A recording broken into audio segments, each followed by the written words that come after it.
ፌደራል ፖሊስ አባላት እንዴት ዋላችሁ? እናንተ የመከላከያ ብዙ ስራዎች አብረን ስንሰራ ቆይተናል። ተቀናይተን ጸረ ሸኔ እንቅስቃሴ፣ ጸረ ጁንታ እንቅስቃሴ በስፋት ስንሰራ ነበር። በተለይ አዲስ አበባ ላይ ደግሞ ጸረ ጁንታ እንቅስቃሴ በመስራት የፌደራል ፖሊስ የስራ ድርሻ የአንበሳው የስራ ድርሻ ነው። ከፍተኛ ኢኮኖሚክ ሻጥር ነበረ፣ ከፍተኛ ስርገት ነበረ። ይሄ ሁሉ በማምከን አዲስ አበባ ሰላማዊ እንድትሆን የአፍሪካ ህብረት ስብሰባ እንዲካሄድበት ያደረጋችሁ ጀግኖች ናችሁ። በጣም እንወዳችኋለን። ሌላው ደግሞ የፌደራል ፖሊስ ዞርን ጎብኝተናል። በጎበኘነው ነገር በጣም ተደስተናል። የተደሰተው ለምንድን ነው? ፖሊስ ቶታሊ ሽፍት እያደረገ ነው።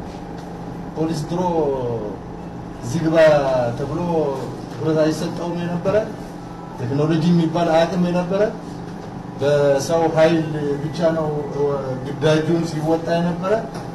ይህን የሚቀይር የኮሚኒኬሽን ሲስተማችሁን የሚቀይር የቪዥዋል ዳይሬክት ቪዥዋል ቴክኖሎጂ የገባበት እና የከፍተኛ የሆነ ሪፎርም የተቋማት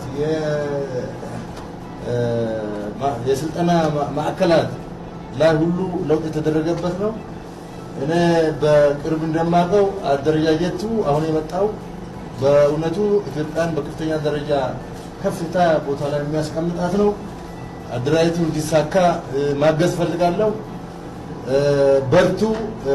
ጥሩ መሪዎች አሁን አግኝታችኋል። ሞራላችሁም ከፍ እያለ መጥቷል። እዚህ ያየሁት ሞራል ጥሩ ነው። ገጽታችሁ እየተቀየረ ነው። የቀረ ነገር ካለም እየተቀየረ ይሄዳል። በተለይ ፖሊስ ሰራዊት ኑሮ ላይ ትኩረት እንዲደረግ መልእክት ማስተላለፍ ፈልጋለሁ። አመሰግናለሁ።